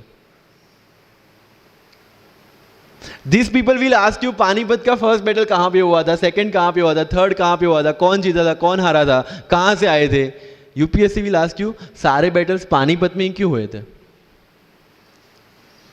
सो UPSC is never about where, when and what, it's about how and why. So जो भी चीजें आप पढ़ रहे हैं, जितनी भी चीजें आपके आसपास आ रही है, ask the question why and ask the question how, without getting biased. One thing is very much needed for this service is your critical attitude toward everything without getting influence from anyone and anything. You are not supposed to get influenced by any ideology. You are not supposed to get influenced by any one person. One thing is your guiding torch throughout this exam and throughout your life should be the Constitution of India and the philosophy of the Constitution of India. No party philosophy required. So अगर कोई चीज हो रही है, I have only one thing to do, check the merits, check the demerits, propose the solution. If there is demonetization, what will be the advantage, what will be the disadvantage, what could have been done and what should be done, that's all. Being an IAS or IPS, you have to do the same. But again मैंने जो बोला कि बन के जो करना है उसकी ट्रेनिंग आपकी अभी से स्टार्ट हो गई है। किसी व्यक्ति विशेष के इन्फ्लुएंस में आके या किसी विचारधारा के इन्फ्लुएंस में आगे अगर आपने ये एग्जाम की प्रिपरेशन स्टार्ट की, believe me, you are not going to score good in this exam. UPSC has its own checks and balances. Prelims खत्म कर लिया, मेंस में फिर से होगा, मेंस निकाल दिया, इंटरव्यू में फिर से होगा। देयर आर 3 स्टेप्स इसीलिए रखे गए हैं ताकि डिजर्विंग कैंडिडेट्स आ पाए। And if you have any reservation in your mind कि अगर मैंने मराठी मीडियम में रह के पढ़ाई की है, या मेरा फैमिली बैकग्राउंड अच्छा नहीं है, या मेरी एज ज़्यादा हो गई है, या मैं वर्किंग प्रोफेशनल हूँ, उसके साथ में कैसे एग्जाम करूँ, हर एक प्रॉब्लम के लिए we have the solutions and we have the examples जिन्होंने अलग अलग तरीके से प्रिपरेशन की है। All India rank 2 Anu Kumari madam 1.5 साल 2 साल के लिए अपने 2.5 साल के बच्चे को अपने से दूर रख के प्रिपरेशन किए at the age of 31 and she could become the IAS। या you can take the example of Ummul Kher कि जिसको 8वीं क्लास में घर से निकाल दिया ये बोल के कि हमारे घर में बच्चियाँ 8वीं से ज़्यादा नहीं पढ़ती, और उसी झोपड़पट्टी में रह के उसने पढ़ाई की, बच्चों को ट्यूशन्स दिया, 3 दिन 4 साल पुरानी रोटियां खाई, और उसके बाद भी जवाहरलाल नेहरू यूनिवर्सिटी में से PhD करके फर्स्ट अटेम्प्ट में यूपीएससी में ऑल इंडिया रैंक 400 समथिंग लेके आज शी इज डूइंग IRTS की training. And with the genetical disorder की उसके जो बोन डेंसिटी वो काफ़ी कम है, तो आज तक 16 से 17 तो उनके ऑपरेशन हो चुके हैं। Do we have any kind of limitations like this? कोई जेनेटिक डिसऑर्डर या घर से निकाल दिया गया हो या खुद मजदूरी करके पढ़ना है? No. Then what are the problems? All problems are here. अगर मैंने ये सोचा होता कि अब एक्सीडेंट हो गया, मेरे से नहीं लिखा जाता, तो नहीं लिख पाता मैं। मुझे किसी ने पूछ लिया कि सफीन हसन के अचीवमेंट्स इतने हैं, इतना सब कुछ मतलब पा लिया है, what is a failure in your life? And I said there is no failure in my life, there are certain experiences in my life. If you want to make it success और failure, it's in your mind. अगर किसी चीज आपके साथ कुछ हुआ, उसमें से सीख के आगे बढ़ने का एटीट्यूड आपके पास होगा, UPSC is all yours. So वही चीज जो कहावत है, deserve before you desire. If you want to be in civil service, you have to deserve for that. If you want कि आपके घर में फॉर्च्यूनर हो, तो पहले फॉर्च्यूनर रखने की जगह होनी चाहिए, in simple words, right? So if you want to be in civil services, you have to develop that mindset. मेरा अगर यूपीएससी का इंटरव्यू आपको पढ़ना हो तो it's available on my Facebook में, मेरा फेसबुक अकाउंट पे थोड़ा स्क्रॉल करके अगर जाओगे, इट्स सफीन हसन, SAFIN उसमें अगर आप नीचे जाओगे, you will find the PDF जिसमें क्या क्वेश्चंस पूछे गए और उसके क्या आंसर मैंने दिए। Everything I have written down. I was asked about Islam, casteism in Islam, why it is still persistent in Islam, why there is a university called Aligarh Muslim University and another is Banaras Hindu University, what is the relevance of madrasa system, what is fatwa, everything from Islam. Not because they want to do something, some bias with me or something like that. They just want to check कि अगर इस इंसान को हम IAS या IPS के post पे बिठाते हैं, whether he will treat the person as a citizen of India or member of any one particular community. And that's how I could score 204 in UPSC interview. Because I could satisfy them. And this is not because I could score, this is the requirement of this job.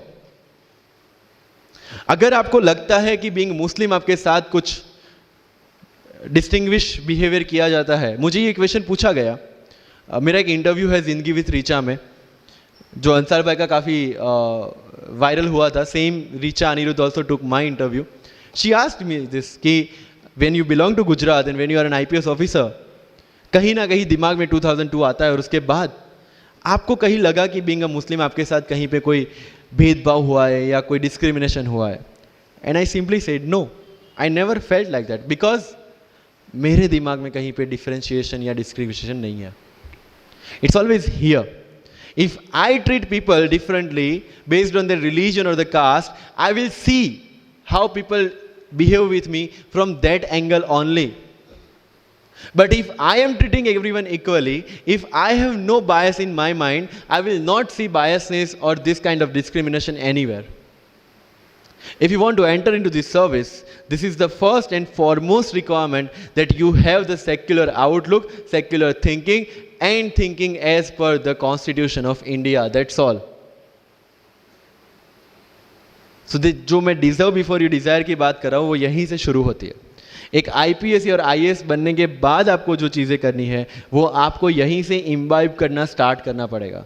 You cannot go to each and everyone and ask इसके लिए क्या करूँ, उसके लिए क्या करूँ. You have the internet, find your questions and find your answers by yourself.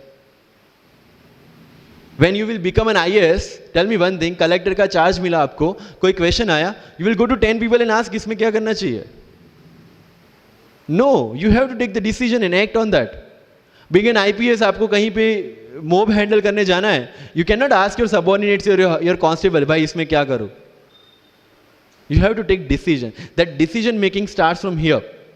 मैं Laxmikant पढ़ूँ, DD Basu पढ़ूँ, Subhash Kashyap पढ़ूँ या किसी कोचिंग के नोट्स पढ़ूँ, you have to decide by yourself according to your requirement. मैं द हिंदू पढ़ूँ या इंडियन एक्सप्रेस पढ़ूँ, मुझे जो चीज़ें ज़्यादा समझ में आती है, I read that thing. News तो सेम ही है,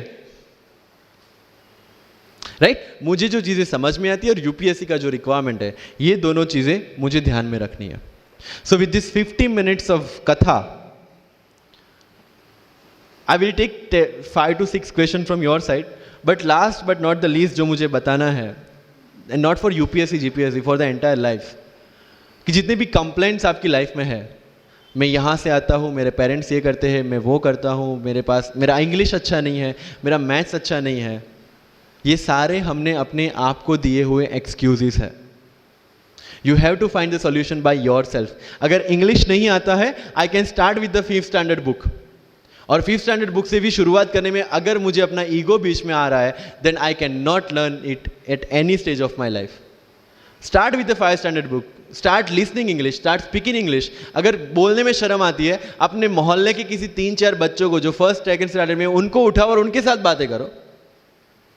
उनको वैसे भी समझ में नहीं आ, और अपने को वैसे भी पता है अपन क्या बोल रहे हैं.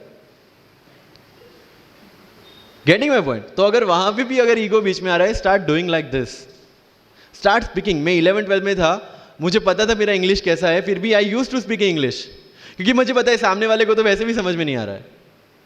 अगर किसी मूवी में इंग्लिश डायलॉग सुन लिया, पूरा दिन मेरे दिन मतलब जहां पे भी कोई भी बात करूंगा, मैं वहां पे वो डायलॉग घुसाऊंगा. This attitude should be there. अगर आज हिस्ट्री में से या NCERT से 5 ऐसी चीजें आपने नहीं सीखी है, try to think upon that, try to ponder over that. ये मराठा साम्राज्य वाली जो नोट्स दी थी, try to make the summary out of it, कि कोई भी एडमिनिस्ट्रेशन को अगर टिकना है तो क्या क्या जरूरी है, किसी एम्पायर को अगर बनना है तो क्या क्या जरूरी है, कहां पे उन्होंने मिस्टेक की. They should have focused on the consolidation rather than expansion. They focused on the expansion rather than consolidation. And that is where they made the mistake. Till the time of Akbar, it was same. But later on, that consolidation comes into picture. UPSC में भी same है. Consolidate what you have read and then go for the expansion. अगर NCERT पढ़ी है तो उसको consolidate करो कि इसमें से क्या निकला, then go for the Bipin Chandra advance books. Getting my point? So अगर आपको भी आपका यूपीएससी का एम्पायर मजबूत बनाना है, then go for the consolidation first and then go for the expansion. तो लाइफ में जो मैं कंप्लेनिंग एटीट्यूड की बात कर रहा था, वो कंप्लेनिंग एटीट्यूड आपको कहीं पे भी नहीं ले जाएगा. You have to put all your complaints aside, start preparation. क्योंकि आज तक दुनिया ये मानती थी कि एक भी शब्द बिना बोले हम अपनी बात एक्सप्रेस नहीं कर सकते. तब हमारे साथ थे चार्ली चैपलिन, जिन्होंने एक भी शब्द बिना बोले सारी दुनिया को एंटरटेन किया. आज भी दुनिया जब ये मानती है कि सिर्फ औरतें अच्छा खाना बना सकती है, हमारे सामने संजीव कपूर, जिन्होंने पूरी दुनिया को भारत का स्वाद चखाया. आज भी अगर दुनिया ये मानती है कि अकेले इंसान से कुछ नहीं हो सकता, हमारे सामने महात्मा गांधी जो अकेले चले थे और पूरा देश उनके पीछे चला था. आज भी दुनिया अगर ये मानती है कि धनवान बनने के लिए धनवान घर में पैदा होना जरूरी है, हमारे सामने धीरूभाई अंबानी, जिन्होंने पूरी दुनिया को एक सपना दिखाया, कर लो दुनिया मुट्ठी में, और आज रिलायंस इंडस्ट्री वर्ल्ड की और इंडिया की सबसे बड़ी इंडस्ट्री है. आज भी दुनिया अगर ये मानती है कि हम कम एज ज्यादा एज में कुछ नहीं कर सकते, हमारे सामने अमिताभ बच्चन, जो आज भी एक साल में 3 ब्लॉकबस्टर मूवीज देते हैं. अगर आप ये मानते हैं कि सिविल सर्विस में आने के लिए आपका बैकग्राउंड होना जरूरी है, आपके सामने Shahrukh Khan without any background आज भी बॉलीवुड का बादशाह है. अगर आज तक दुनिया ये मानती थी कि हम सिर्फ धरती पे रहने के लिए बने हैं, हमारे सामने नील आर्मस्ट्रॉन्ग जो चंद्र पे जाके आए, आज तक हम ये जानते हैं कि हम क्या है, हम क्या बन सकते हैं, ये जानने का टाइम शुरू होता है अब. Thank you so much.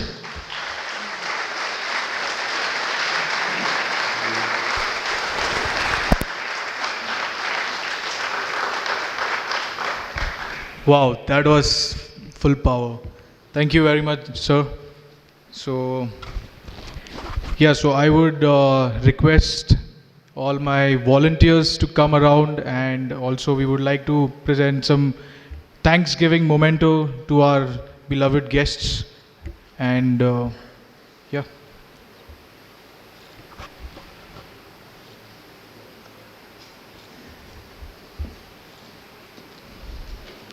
Also, after this, we would like to open our podium for a question answer round.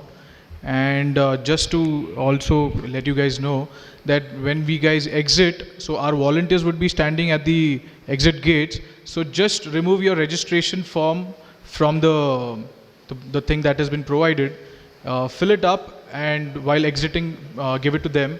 And also we have provided some tea and coffee at the exit, so you can have that.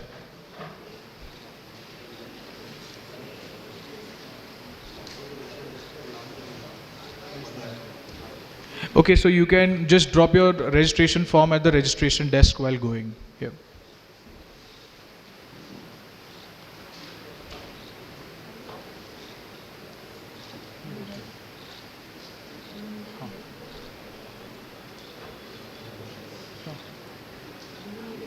Okay, so we open the podium for question answers. Can we have the mic for the audience, please? Yes. Anybody who would like to ask any question to any of our guests, please? Hello. Good afternoon, all of you. My name is Shehbaz Mania. Sir, my question to you is 2013 से जब syllabus change हुआ तो 13 से 15 तक prelim का pattern अलग था और 17-18 में पैटर्न अलग था. तो सर आपका जो अटेम्प्ट है दोनों भी वो 17 और 18 के हैं. तो आपने पहले इसका अटेम्प्ट ना देते हुए ये दोनों से कोप अप कैसे किया प्रीलिम्स? मतलब सडन चेंज था पैटर्न में, तो और आपने दोनों भी प्रीलिम्स क्लियर किए हैं. तो सर प्रीलिम्स के ऊपर थोड़ा सा एनलाइटन कीजिए. Thank you. 16 और 17 का 17 और 18 का प्रीलिम्स का पेपर पैटर्न अलग था, लेकिन वन थिंग इज दैट कि वो सबके लिए अलग था. जो 4 साल से प्रिपरेशन करी है उनके लिए भी और जो फर्स्ट टाइमर है उनके लिए भी. So you have to make one thing very clear कि जो अनसर्टेनिटी है that is part of UPSC. It's unpredictable public service commission. तो अगर इफ यू हैव नोटिस्ड 17 का मेंस का पैटर्न भी अलग था compare to 16. So this is just to give you a level playing field. UPSC का ये चीज़ है कि it will always equal the opportunity for everyone. तो सीनियर और फ्रेशर्स के बीच में इक्वल अपॉर्चुनिटी देने के लिए they give this unpredictability. One thing make sure 17 का पेपर पैटर्न अलग था, 18 का तो कंप्लीटली अलग था, 19 का वी डोंट नो कि कैसा होगा. So your preparation should never get changed. आपका जो ट्रैक है जिसमें आप स्टेटिक की प्रिपरेशन कर रहे हैं और करंट अफेयर्स की प्रिपरेशन कर रहे हैं, जिस हिसाब से कर रहे हैं, follow the same, because everybody is doing the same and whatever the change will be there in UPSC will be equal for all. वहाँ पे आपका जो ऑफिसर वाला एटीट्यूड है, नई चीज़ों को कॉपअप करना और नए चैलेंजेस को फेस करना, जो आप ऑफिस में बैठ के हर रोज़ हर घंटे करेंगे, वो यूपीएससी में करना है. राइट? तो पेपर पैटर्न चेंज होगी, that will not make that impact जितना आप उसको दिमाग से लेंगे. Because everybody is facing the question paper for the first time, whoever is sitting for the UPSC prelims. तो पेपर पैटर्न नया हो या आउट ऑफ द बॉक्स हो, इट इज़ फॉर एवरीवन. जैसे फॉर एग्जाम्पल मेंस में question पूछा गया था, decolonization of Malay peninsula. People got frustrated कि इतना कॉर्नर क्वेश्चन क्यों पूछा गया. आई वॉज हैप्पी कि कॉर्नर है, किसी को भी नहीं आता होगा, so relatively I am safe. UPSC is all relative, you know. तो अगर प्रीलिम्स का पेपर टफ है, सबके लिए टफ है. अगर कॉर्नर से क्वेश्चन पूछे गए, सबके लिए पूछे गए. So you should never worry about what UPSC will bring to on your table. You should only worry about how much you want to eat from that. Right? So unpredictably is part of the exam. Prelims में भी है, mains में भी है, and UPSC interview में तो सबसे ज़्यादा है. Why to worry about that which is not in our hand? What is in our hand? Preparation, static portion, current affairs. Give your 100% to that. That's all. Clear? Yeah. Thank you. Thank you. Any more questions? Please raise your hand if you have any.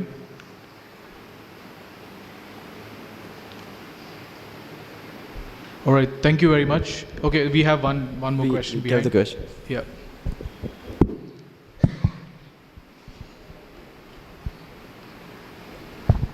Good afternoon and congratulations Mr. Safin, what you have achieved in your life. मेरा question ये है कि if I want to make my future generation IAS और आज के मैं हालात देखूं और आज की चीज़ें देखूं, तो क्या वो पॉसिबल है वो चीज़ चेंज होना जो आप लोग बोलते हैं कि you have to work for the society and you have to change the things. मैं आप तीनों से Can you please focus on this आज के हालात? What do you mean by this आज के हालात? 5 साल पहले ऐसा हुआ कि my son was doing science और किसी ने मेरे को बोला, some was working with IAS Institute, they were training the students. तो उन्होंने बोला why don't you make your son IAS officer? तो मैं बोला I don't want to make my son IAS officer. The reason is कि मैं जो चीज़ देख रहा हूँ, कल अगर वो रिश्वत खाए और कल वो चीज़ अगर ऊपर से फ़ोन आता है और वो चीज़ नहीं हो सकी उससे और वो गलत काम करने लगे, तो मैं उसको वो चीज़ में क्यों डालूं?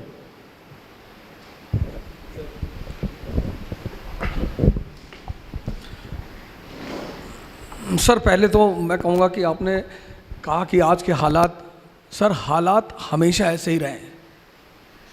अगर आप किसी का भी समय लें, किसी बड़े शख्सियत को उठाएं, पैगंबर को उठाएं, तो पैगंबर वो बने ही इसीलिए क्योंकि उन्होंने हालात का सामना किया. अगर हालात अच्छे होते तो पैगंबरों को आने की ज़रूरत ही क्या थी सर? अब आपका बेटा ये डिसाइड करेगा.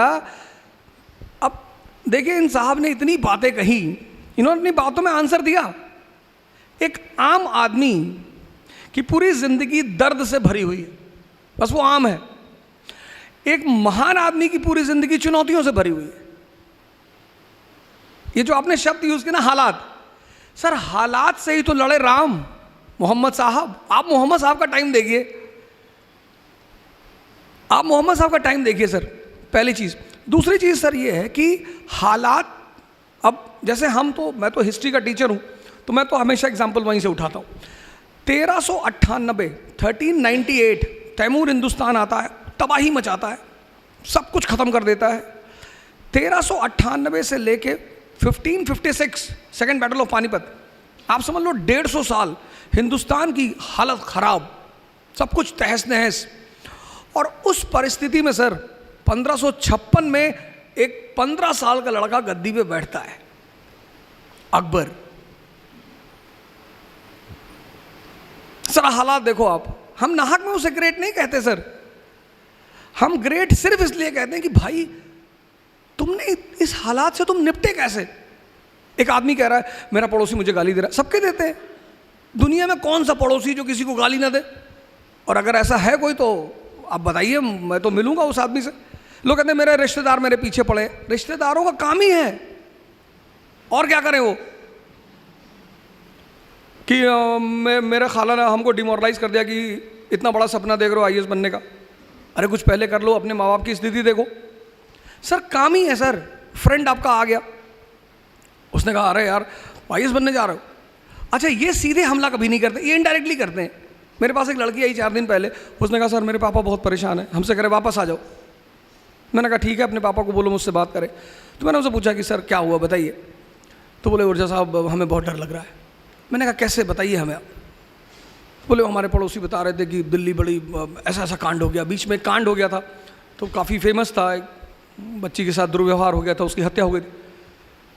मैंने कहा सर इंदिरा गांधी मार दी गई सर, प्राइम मिनिस्टर उस वक्त थी, आप खुदा बन रहे हो सर, बचा लोगे, ले जाओ सर। हिस्ट्री ने जिसको भी ग्रेट कहा सर, 51 साल की कैरियर में उस आदमी ने तौहीद इलाही, आज मैं तो यूपी का हूँ, इलाहाबाद का नाम बदल गया, प्रयागराज हो गया, लेकिन कभी अगर मेरी मुलाकात हमारे ऑनरेबल सीएम से होगी तो मैं उनसे बोलूँगा सर इलाहाबाद का नाम तो उसने कभी चेंज ही नहीं किया सर, उसने चेंज ही नहीं किया सर। प्रयाग आज भी वहाँ मौजूद है, प्रयाग स्टेशन। आप कभी इलाहाबाद जाएंगे तो आप देखेंगे वहाँ 2 स्टेशन है, एक इलाहाबाद स्टेशन है, एक प्रयाग स्टेशन है। तो प्रयाग तो वहाँ आज भी है sir. Allahabad is a meeting ground. जैसे मैंने आगरा के बारे में आपको बताया, तो इलाहाबाद में 2 नदियाँ आके मिलती हैं, यमुना और गंगा। तो आप पूरी नॉर्दर्न इंडिया उस नदी से कवर कर सकते हो। तो वो बेसिकली एक मिलिट्री बेस है सर। आप कभी इलाहाबाद जाओगे तो आप देखोगे गंगा के किनारे वो किला बना हुआ है, आर्मी स्टेशन है। उसने सर पहली बार हिंदुस्तान में, दूसरी बार, पहली बार हर्षवर्धन ने कराया, उसने सारे संतों की मीटिंग कराई सर। ये जो आज आप कुंभ देखने जा रहे हो, इसकी शुरुआत हर्षवर्धन ने की। तो सर टैलेंट ही इसी चीज़ का है। मालिक ने हमें तोहफा दिया, मैंने आपसे कहा मन, तो वो कहता है कि अब ये दे दिया। 1453 मुसलमान दुनिया की ऊंचाई पे, स्पेन, चाइना सी, कैस्पियन, हिंदुस्तान, यहूदी ज़मीन पे। सर आज आप देखो यहूदी दुनिया में ऊंचाई पे, मुसलमान ज़मीन पे। क्योंकि एक चीज़ मिस कर गए वो, कि हमें समय को समझना है सर। यही तो टैलेंट है, यही तो हिस्ट्री मुर्दों को क्यों छेड़ेगी। उमर साहब थे खैलिफ, आप देखो पुराने जितने भी कैलिफों, आप जो आज अमेरिका में डिपार्टमेंट है रॉकफेलर, वो कहाँ से आया सर? बगदाद से। उस डिपार्टमेंट को किसने बनाया था? कैलिफ अल हारून ने। उस डिपार्टमेंट का नाम था बैतुल हिकमत। दुनिया के सारे विद्वानों को बगदाद बुलाया जाता था। मैंने तो मास्टर ब्लास्टर सचिन का नाम सुना, आज मैंने मास्टर ब्लास्टर सैफिन को देखा सर। आपके सामने इतना बड़ा एग्जाम्पल बैठा हुआ है सर। यही तो आपने अपने बेटे को गलत मना किया सर। सर मैं माफ़ी चाहता हूँ, आपको नहीं करना चाहिए था सर, क्योंकि तब आपको समझ में आता वो टैलेंट जो है ना सर, हो सकता है आपके बेटे के सामने लग जाता द ग्रेट। आज हम जिस दौर से गुजर रहे हैं सर, हो सकता है वो बंदा उस चीज़, यही तो चुनौती है सर। मैं एक जगह क्लास लेने गया, मैं अब हिस्ट्री मुझे पढ़ाना है सर, तो और मुझे यूनिटी इन डाइवर्सिटी पढ़ाना है। उन्होंने मुझसे कहा ओझा साहब आपने मुगलों की बड़ी तारीफ़ कर दी। मैंने कहा सर मैं थोड़ी करता हूँ, इतिहास करता है सर। बोले नहीं आपने कुछ ज़्यादा ही कर दी। अरे मैंने कहा किसकी कर दी सर? मुगल मेडिवल इंडिया हमारा, एक कम्युनल दंगा नहीं हुआ सर। एक क्लास में 100 से ज़्यादा लोग बैठे, मुझे एक दंगा बता दो जब मध्य मेडिवल इंडिया में कोई दंगा हुआ ही नहीं सर। इल्तुतमिश, मौलानाओं का एक डेलीगेशन उससे मिलने के लिए आता है। इम्प्लीमेंट डेथ और इस्लाम इन हिंदुस्तान, उसका गुरु है कुतुबुद्दीन बख्तियार काकी। आप दिल्ली जाओगे तो देखोगे कुतुब मीनार, वो उसी की है, काकी साहब के नाम पे है। सूफी आदमी कुतुबुद्दीन ऐबक मिलने गया काकी से, कहा कि सर ये हमारे जो धार्मिक लीडर हैं ये ऐसा ऐसा कह रहे हैं। उसने पूछा कि ये जो क्राउन रखे हो सर पे कितने का? कहा 5 करोड़ का। कहा ठीक। और मौलाना साहब? बोले 10 रुपये का। तो एक कांस्टेबल भी कैप पहनता है, एक सब इंस्पेक्टर भी पहनता है, एसपीसीटी भी पहनता है, लेकिन हर कैप की एक वैल्यू है सर। वो वैल्यू उसकी थॉट प्रोसेस को डिफाइन करती है। संत अलग है सर, उनको बीच में मत लाइएगा, वो तो कुछ नहीं पहनते। उसने कहा तो तू 5 करोड़ के हिसाब से सोच, 98% नॉन मुस्लिम, हम 2%, हम इन पे शासन कर रहे हैं। क्यों? क्योंकि ये डिवाइडेड है, ये ब्राह्मण क्षत्रिय वैश्य, ये एक दूसरे को देखना नहीं चाहते। यही हमारी ताकत है। अगर तुमने इनके धर्म पे हाथ रखा, ये 98 एक हो जाएंगे, और अगर ये 98 एक हो गए, मैं तो कन्वर्ट हो जाऊंगा। मैं तो यूनिटी ऑफ गॉड में बिलीव करता हूं। सर दास था वो स्लेव, इल्तुतमिश का जीवन स्लेव से शुरू हुआ सर। उसकी बेटी, 50 बेटे थे सर, 50। ग्वालियर में बीमार हो गया वो। उसने अपने बेटों को खत लिखा कि आओ मेरी मदद करो। कोई नहीं गया कि मान लो अब्बा वहाँ मर गए तो यहाँ दूसरा भाई कब्जा कर लेगा। उसकी बेटी गई सर, रजिया। उसने कमांड ली अपने हाथ में, ग्वालियर के राजा को हराया सर, ग्वालियर पे कब्जा किया। उसने ग्वालियर में अपनी बेटी का राज्याभिषेक कर दिया। 13वीं शताब्दी का मुसलमान। उसने ग्वालियर में, उसने कहा मेरे बाद मेरी बेटी। नहीं सर, ये मास्टर ब्लास्टर हमारा आपसे अभी, आपने शायद सुना नहीं इसको कायदे से। इसने कहा आपको दूसरों को नहीं सुनना सर, आप अपने बेटे को सर फिर से भेजिए, हो सकता है वो भारत को दूसरा अकबर मिल जाए। आज तो सर हमें ऐसे ही लोगों की जरूरत है ना सर। मैंने क्लास में कहा, शुरुआत में जब बोल रहा था, मैंने कहा सच सैफिन से मेरा एक अलग लगाव है। सोच पढ़ने से कुछ नहीं होता। तोतों को भी सिखाते राम राम, पर कोई तोता आज तक अरहत हुआ नहीं हुआ। मालिक की सबसे बड़ी गिफ्ट यही है सर। तो मैं माफ़ी चाहता हूँ, लेकिन मैं चाहूँगा कि आप अपने साहबजादे से कहें कि आप जो करना चाहें आप करें। दुनिया कुछ नहीं कर पाएगी सर। मैंने तैफ का एग्जाम्पल दिया था क्लास में। आज दुनिया का दूसरी जो सबसे बड़ी पॉपुलेशन है वो मोहम्मद साहब की फॉलोवर है सर। चुनौतियों से जो लड़े वो हीरो, और चुनौतियों को जो दर्द कहे वो आम आदमी।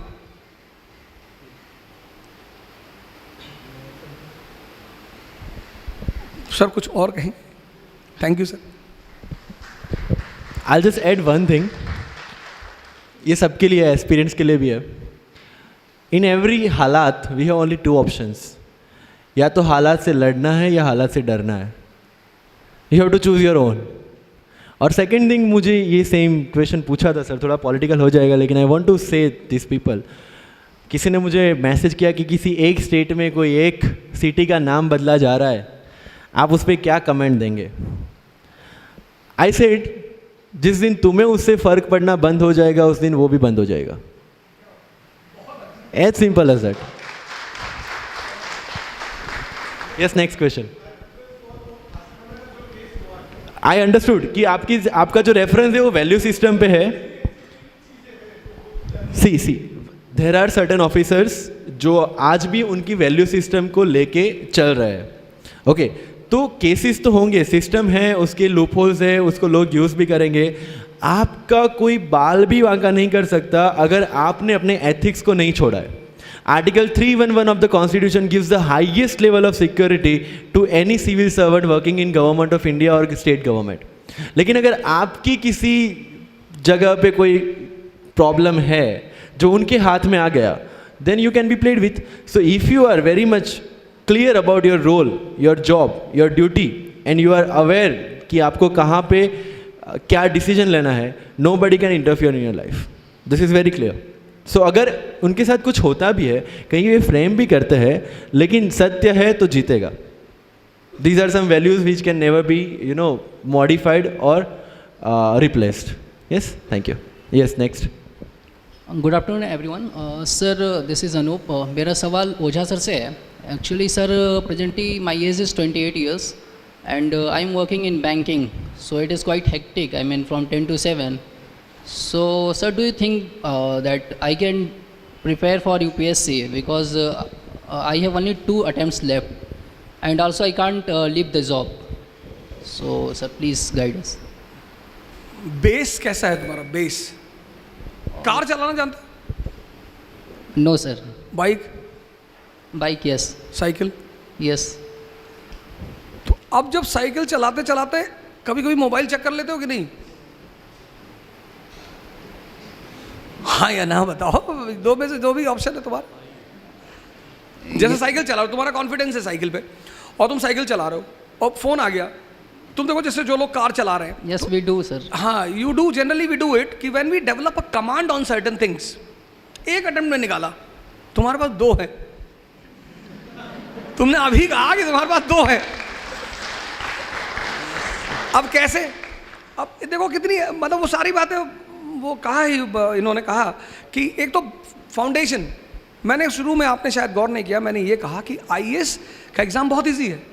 मैंने आप लोगों से क्वेश्चन पूछा था, मैंने कहा इस क्वेश्चन पे मैं आपको इनाम दूंगा, आप में से अभी तक किसी ने जवाब नहीं दिया कि सिंधिया ने होलकर से ही दुश्मनी क्यों की, और ना आप में से किसी ने पूछा। मैं बताता हूं, और इनाम का क्वेश्चन है सर। हाँ जी बताएं।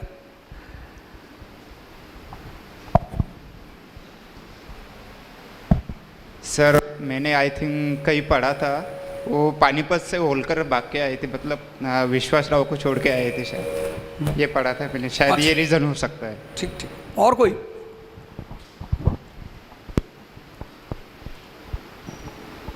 अब देखिए, यही सोचने की बात है। ग्वालियर और इंदौर, मालवा को जो रीजन है ना, वो ओपियम कल्टीवेशन के लिए बहुत फेमस है, अफीम। ईस्ट इंडिया कंपनी उस अफीम को सबसे ज्यादा बेच रही थी चाइना में। जैसे आज तेल अमेरिका के लिए है, ऐसे अफीम थी ईस्ट इंडिया कंपनी के लिए। इनके पास इतना सोना नहीं था, और चीनी जो थे, चाइनीज, ये किसी भी अपने गुड्स को सिर्फ सोने में बेचते थे, सोने के अलावा किसी में देते ही नहीं थे। कहते थे सोना लाओ, कुछ और किसी में देना ही नहीं, और इनको अपना सोना बचाना है। तो फिर धीरे धीरे इन्होंने चीन में अफीम का व्यापार शुरू किया। लोग वहाँ के, इसीलिए चीन की हिस्ट्री जब आप पढ़ेंगे उसमें ओपियम वॉर शब्द आएगा आपके पास। और ये मालवा और का जो रीजन है, ये कितनी सारी नदियाँ, बेन, बेतवा, केन, ये सारी नदियों का इलाका, फर्टाइल लैंड, हाईलैंड। यहाँ का टेम्परेचर बड़ा प्यारा है, थोड़ा सा हाई लैंड है, तो टेम्परेचर जो है थोड़ा सा नॉर्मल है, ओपियम पैदा होने के लिए बड़ा सूटेबल है। तो अब जिसका भी मालवा पे कब्जा होगा, उसका ओपियम की खेती पे कब्जा होगा, और जिसका भी ओपियम की खेती पे कब्जा होगा, उसके पास पैसा ज़्यादा आएगा। मैंने क्या कहा, आपने शायद, मैंने जितनी बातें जो आपसे कही हैं, सर जोड़ो, सर दिमाग का इस्तेमाल करो। ये दिमाग किसी के में लगाने के लिए बिल्कुल नहीं मिला। दुनिया का सबसे बड़ा कुफ्र है, इस्लाम के जो सिद्धांत हैं बेसिकली, वो लगभग सारे धर्मों के सिद्धांत हैं। काफिर, अकबर ने सवाल किया अपने गुरु से, अब्दुल लतीफ़ से, काफिर कौन? उसने कहा नमाज पढ़ोगे जब, तो जो नमाज पढ़ना, असर की पढ़ना, फजर की पढ़ना, जब भी पढ़ना, पांचों में से मुझे बताना, नमाज पढ़ के मेरे पास आना सीधे, तब मैं बताऊंगा काफिर कौन। तो लड़का सुबह का तो नहीं पढ़ पाया, तो शाम की जब नमाज उसने अदा की तो अपने गुरु से मिलने गया, कहा मैं नमाज पढ़ के आ रहा हूँ। बोले कायदे से पढ़ी? बोले हाँ। तो बोले ईमानदारी से बताना कि जब नमाज सजदा कर रहे थे तो सिर्फ मालिक का ख्याल था? उसने कहा ये ना पूछे, ये ना बता पाऊंगा। बोले नहीं, बताना पड़ेगा, तभी मैं तुमको जवाब दूंगा। तो ना ख्याल तो मेरा मीना बाजार का था कि बहुत सुंदर सुंदर लड़कियां वहाँ घूम रही होंगी और मैं भी चला जाऊँ वहीं। तो अब्दुल लतीफ़ ने कहा जो अफाक में गुम है वो काफिर है। गुम, जीवन संसार में तो रहना है। अब्दुल लतीफ़ ने कहा जो अफाक में गुम है, अफाक, आप सजदा करने गए, मेरे दोस्त ने दानिश फिरोज शमसी जुमे की नमाज़ पढ़ने आते कि 5 मिनट रुको आ रहा हूँ। अब मैं कहता अब जा ही क्यों रहे हो, तुम मालिक के पास जा रहे हो, सजदा करने, जल्दी में क्यों जा रहे हो? हम प्रधानमंत्री से मिलने गए, अब मैं निकलूंगा उसकी ही मर्जी से, क्योंकि वो मालिक है देश। मैं उससे ये थोड़ी कर सकता हूँ मैं जा रहा हूँ भाई साहब, वो क्या बैठे हो, मारो बैठ, मास्टर कहाँ जा रहा है? जब तुम मालिक से मिलने जा रहे हो, नमाज पढ़ने जा रहे हो, मंदिर जा रहे हो, सर ये देखो 1000 रुपये का फ़ोन लेके चलते हैं, क्योंकि व्हाट्सएप और फेसबुक दुनिया का सबसे बड़ा दुश्मन है।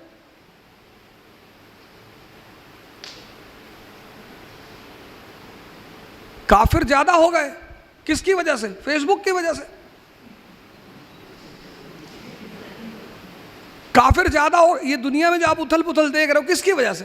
काफिर। काफिर का मतलब क्या? जिसका दिमाग मालिक के साथ भी नहीं एक है। कम से कम आप किसी बड़े आदमी के सामने बैठे तो उसके ऊपर ध्यान लगाइए। आप नमाज पढ़ने का धीरे से मोबाइल निकाल के देख रहे हैं, अगल बगल आप देख रहे हो, कोई देख तो नहीं, उससे क्या फर्क पड़ता है सर? आप देखिए, मेरी वाइफ के पास 1 लाख रुपए का फोन, कहती है अच्छा नहीं लग रहा है। मैंने कहा सवाल अच्छे का नहीं है, सवाल दिमाग का है, बात ही तो करनी है।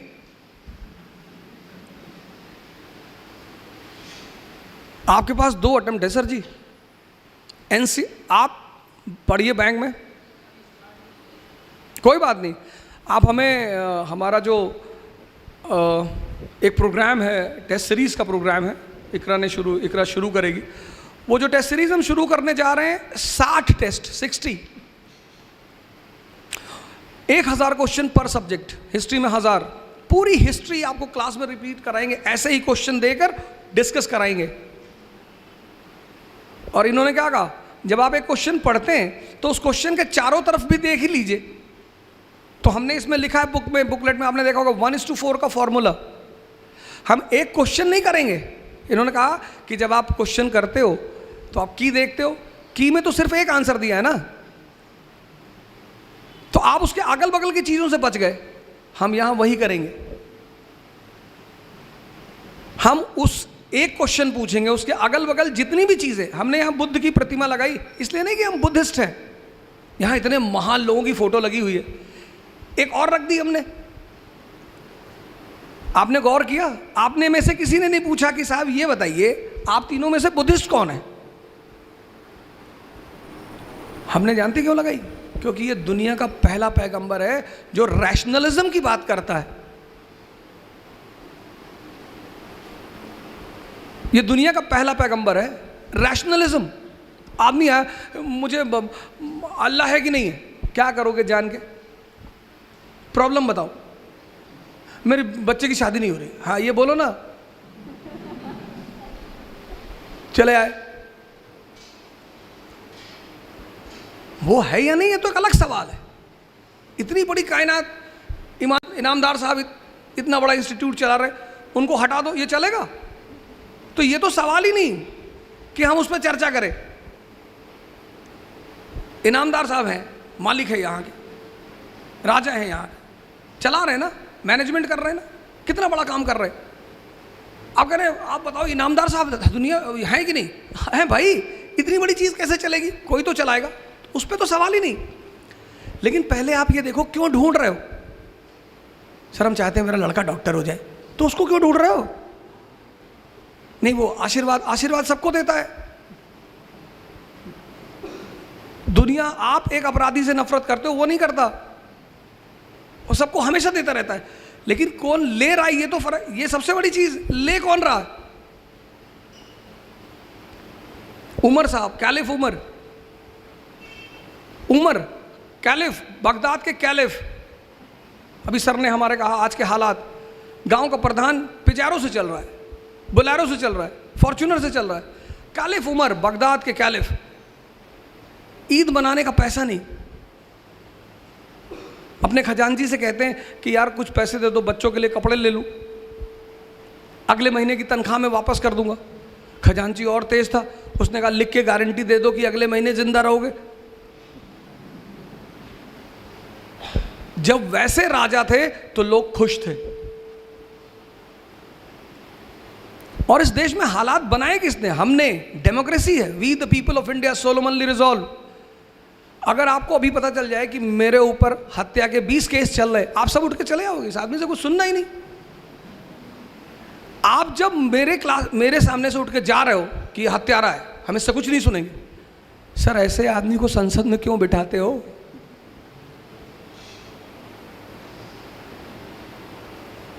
हाथ में तो आपसे आके कह देता है मुसलमान खतरे में है, मैं बचाऊंगा। आपसे आके कह देता है मंदिर बनाने जा रहे हैं, बनाओ भाई मंदिर, मस्जिद में कोई दिक्कत, बना लो भैया, बना लो, हम कहाँ मना कर रहे हैं, एकदम बनाइए सर, हमें तो उस मुद्दे पे बात ही नहीं करनी। लेकिन ये बताओ सर, हमारे बच्चों को नौकरी कैसे दिलाओगे? मंदिर बना लो, नीचे मंदिर बना लो, ऊपर मस्जिद बना लो, फिर ऊपर गिरजाघर बना लो, सब बना लो सर, मेरी ज़मीन पे बना लो सर। लेकिन सर ये बता दो कि हमारे ये जो बच्चा MCA करके बैठा है, 4 साल से नौकरी ढूंढ रहा है, इसको नौकरी कैसे दोगे सर? ये तो आप पूछते नहीं इन नेताओं से। फिर आप कहते हो हालात। अब इस देश के हालात को आप ही लोग बदलोगे, फिर आपकी हिस्ट्री लिखी जाएगी, फिर उसमें से आप में से कोई निकलेगा सैफिन द ग्रेट, समझदार आदमी।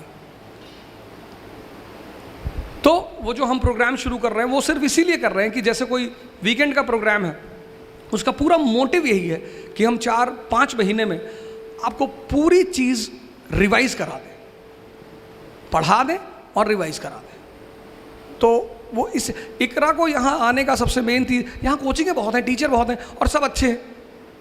ना तो कोई टीचर बुरा होता है, ना कोई कोचिंग बुरी होती है। तो साहब आप लोग क्यों आए? हम खेलने नहीं आए सर, और ना खेलने सिखाने आए हैं। हम जीतने का सिद्धांत जानते हैं सर। खिलाड़ी तो यहाँ बहुत है, कोच यहाँ बहुत है, हम सर जानते हैं जीतने का फॉर्मूला।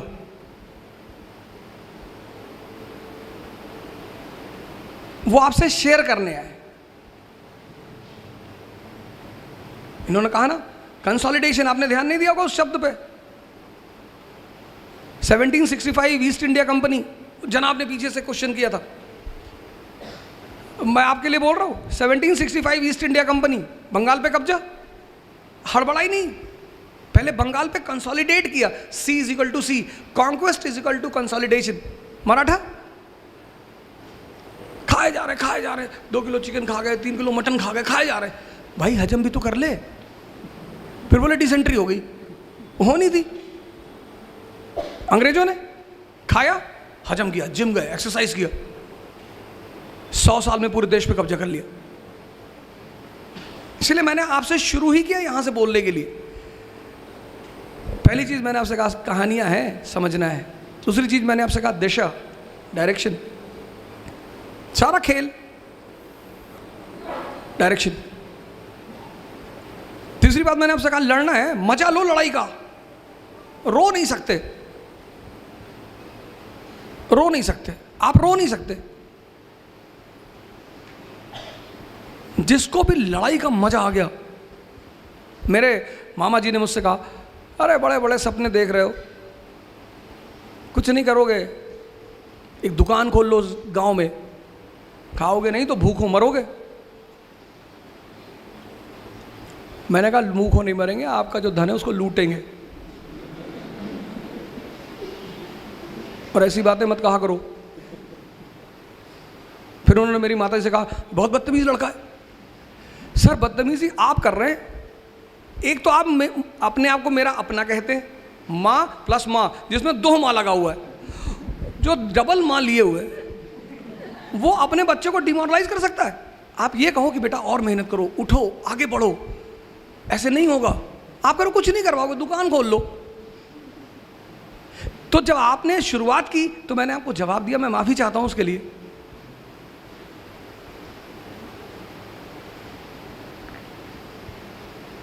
तो पूरा ये खेल है सर, ये सिर्फ एक खेल है। मतलब लास्ट में इन्होंने जो कहा कि अगर आप ये सोचते हैं कि आप गरीब होके पैसा नहीं कमा सकते तो आप धीरू भाई अंबानी को नहीं जानते।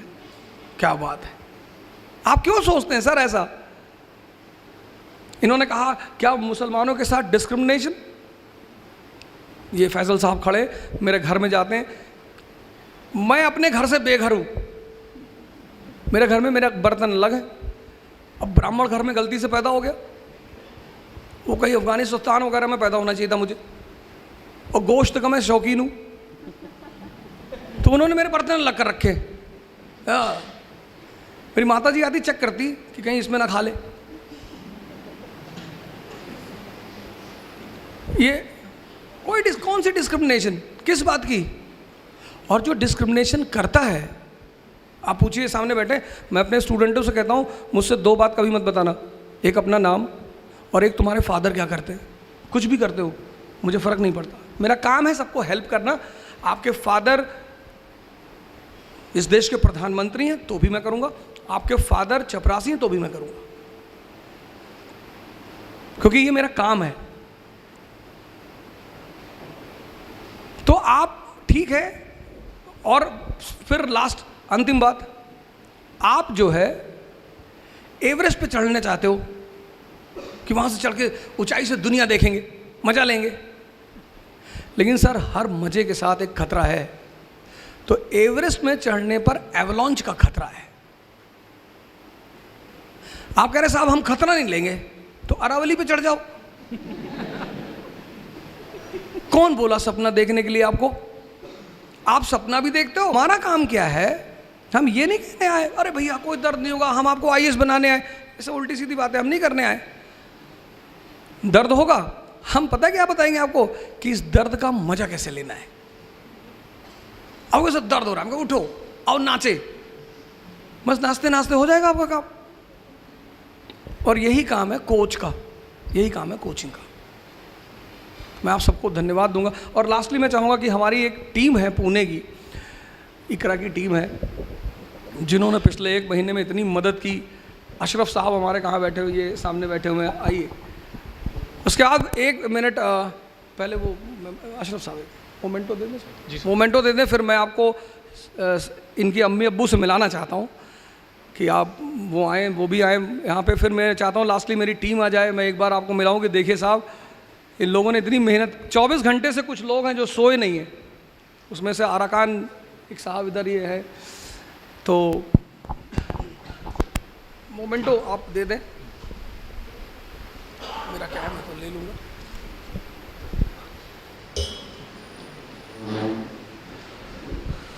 तो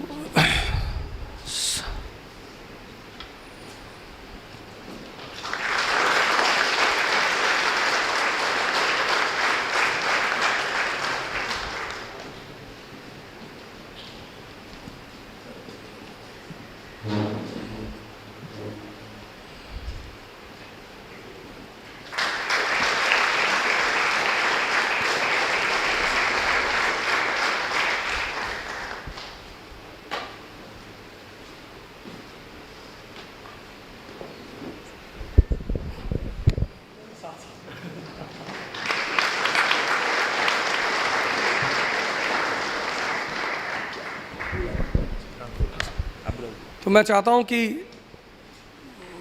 सैफिन साहब खुद अपनी अम्मी अब्बू को बुलाएं।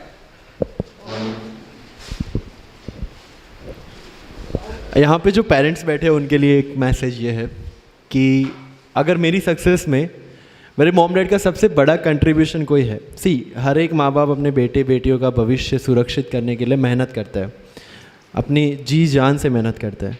लेकिन एक चीज़ उन्होंने जो स्पेशल की वो ये है, they give me the freedom to dream. तुझे जो करना है, जैसे करना है, you do, we are with you. और ये सेंस ऑफ फ्रीडम आप में सेंस ऑफ रिस्पॉन्सिबिलिटी लेके आता है, और वही चीज़ इन्होंने की। अगर उन्होंने कभी मुझे ये नहीं बोला कि तुझे डॉक्टर बनना है, इंजीनियर बनना है, या ये बनना है वो बनना है। जब मैंने उनको बोला कि मुझे ऑफिसर बनना है, yes you go and do it. जब NIT में होने के बावजूद मैंने प्लेसमेंट नहीं लिया, मैं प्लेसमेंट में बैठा ही नहीं एक भी बार, जब रिस्क लिया 1 साल UPSC प्रिपरेशन का, जब घर के हालात ऐसे थे, जब ज़्यादा मजदूरी करनी पड़ती, फिर भी दे नेवर सेड कि okay just go and study, go and get some job जिससे फाइनेंशियल हेल्प हो जाए। No, they said okay you want to do UPSC, just go and do UPSC। And that is where probably I got that freedom, and that's why I could pursue my dreams so freely. So I would like to welcome Mummy, Papa, please come on the stage.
Lastly मैं चाहूँगा कि मेरी team Ashraf साहब, अरकान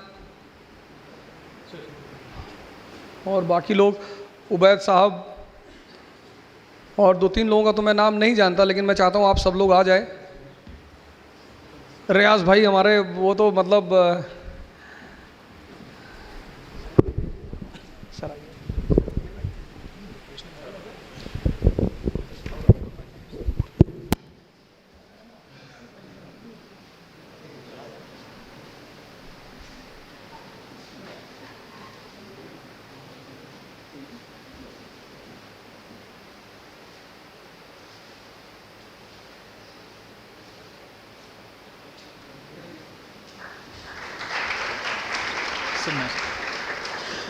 तो मैं lastly सबको, पूना के सभी लोगों को बहुत बहुत शुक्रिया कहना चाहता हूँ। आपने बड़ा सहयोग किया और आप आए बैठे इतनी देर, तो thanks a lot. So guys, we end this session with a national anthem. So I request all of you to please stand. Thank you. Jana Gana मन अधिनायक जय हे, भारत भाग्य विधाता। पंजाब सिंधु गुजरात मराठा, द्राविड़ उत्कल बंगा। विंध्य हिमाचल यमुना गंगा, उच्छल जलधि तरंगा। तव शुभ नामे जागे, तव शुभ आशीष मांगे। गाहे तव जय गाथा, जन गण मंगल दायक जय हे, भारत भाग्य विधाता। जय हे, जय हे, जय हे,